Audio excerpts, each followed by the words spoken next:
All right, yo guys, what's going on? It's your boy Aaron, and I'm back here today with another recap video. So today is 4/25, April 25th. Sorry I didn't get to any recap videos this weekend. I was really just busy, and all the games ended so late that honestly I was just so tired by the time they ended that I didn't even feel like I could record. Plus, I had to go to work the next morning, so I just didn't get around to it. But we're back here today with one, and I can pretty much guarantee you guys that I'm going to be posting more content pretty soon. Now, we have the first series ended in the playoffs. We're going to get right into this. The Boston Celtics win game four against the Brooklyn Nets to complete the sweep 116 to 112. This was a great game. And honestly, every game in this series has been great. It's been a really fun series to watch. That being said, Kevin Durant came out to play. Kyrie was, and the other guys didn't really step up. Blake Griffin, spectacular performance from Blake Griffin. Now, this is coming from a huge Blake Griffin fan, so you can't take everything I say as 100% fact with Blake Griffin, but he did play a good game, even though offensively he wasn't there. His effort, he seemed like the person on the court who wanted it the most for the Nets. Um, Kevin Durant, I think, ended with, let me check real quick, he ended with 39. Kyrie ended with 20, and Seth Curry did step up. He ended with 23. So solid performances from them, but honestly, this Boston team looks serious. Man, they look so good right now, and it's scary.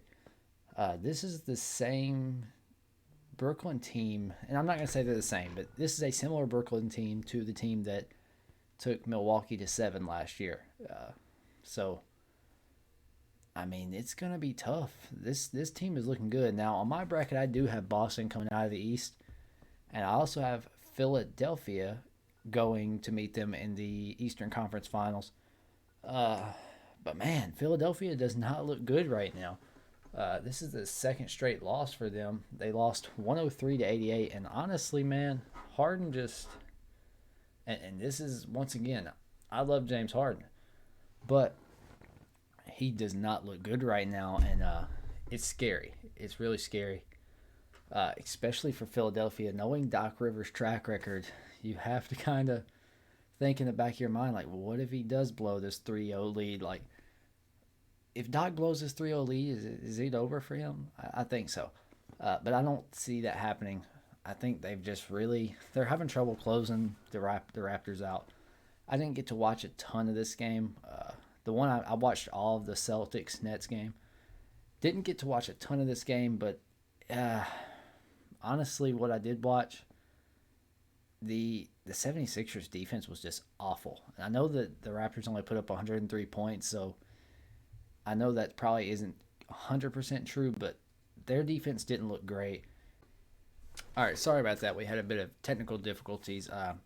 Had to kind of cut the recording in half. I know these videos I kind of said wouldn't be edited much, but had a technical difficulty. And like I was saying, the Raptors defense looks really good right now on Philadelphia, and James Harden. This once again, I love James Harden. He's been my favorite player for a while now. But man, he has to step it up offensively. They need him to be more aggressive and really look for his shots. You know, Tyrese Maxey can't be relied on all game, every game. He's young. He's not going to produce 38 points a game like he did in game one. And Harden really has to step it up offensively. Embiid, we know, is kind of playing with an injury right now, so he kind of gets a little bit of a pass, but he didn't look good protecting the rim tonight from what I've seen. The Raptors really just kind of dominated him. I think they had 50-something points in the paint, so that's over half their points. They were going at Embiid. Now, that's really all I've got for that game. I didn't get to watch a ton of it, like I said. Kind of wished I would have got to watch more, but let me check on this Dallas versus Utah game, because at the time of starting this recording, it wasn't over. It is now over. The Dallas Mavericks have beat the Jazz 102 to 77. Is it safe to say this series is over? Not yet, I would say, but man, it looks rough for the Utah Jazz. You gotta really worry about the Jazz at this point. I think they're done. I don't see this team coming back next year. Once again, and I know this sounds bad, but I didn't get to watch a ton of this game. I got to watch a lot of the first half, and then some stuff kind of came up, and then by the time I got ready to start watching it again, it pretty much wasn't worth watching. But this team just doesn't look good at all. Donovan Mitchell had 9 points. He shot 4 for 15, 0 for 9 from 3. That's bad. Whenever Jordan Clarkson is your leading scorer, we know Jordan Clarkson can go out and get a bucket, but you can't have him being your leading scorer when you have Donovan Mitchell on the court. Just can't happen. Mike Conley has, again, looked terrible. He just doesn't look the same as he used to. And I think it might be time to give up on Conley. But honestly, it's probably time to give up on this whole team. One thing I will say I liked from the Mavericks today was the fact they were able to get Luka and Brunson involved instead of just one or the other. I really like that from them. And I think that's going to be kind of the key to success for them is to have those two playing well off of each other. Dinwiddie only gave you 9 points. I would like to see him be a little more aggressive coming off the bench. But overall, I think this is a good game for them. Maxi Kleba played 20 minutes and had 0 points, but he had 5 rebounds. You know, you're not going to get the same production from Kleba whenever you have Doncic in the game. Because instead of the Mavericks trying to spread out that defense, they're more trying to use Powell on that lob from Luka.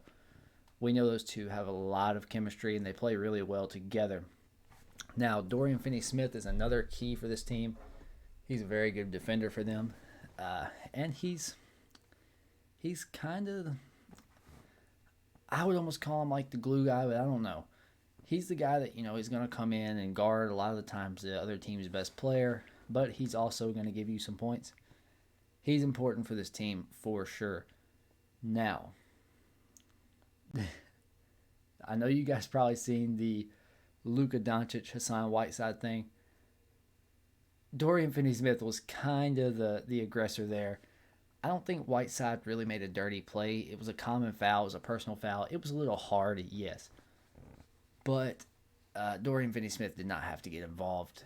They could have just came over, helped Doncic up, and just maybe said a thing or two to Hassan Whiteside. But all the extra was not necessary. But the Mavericks went on to close out the game. So no harm, no foul. I think it's all going to be fine. But I think the Jazz are done. I don't see them sending this series to 7.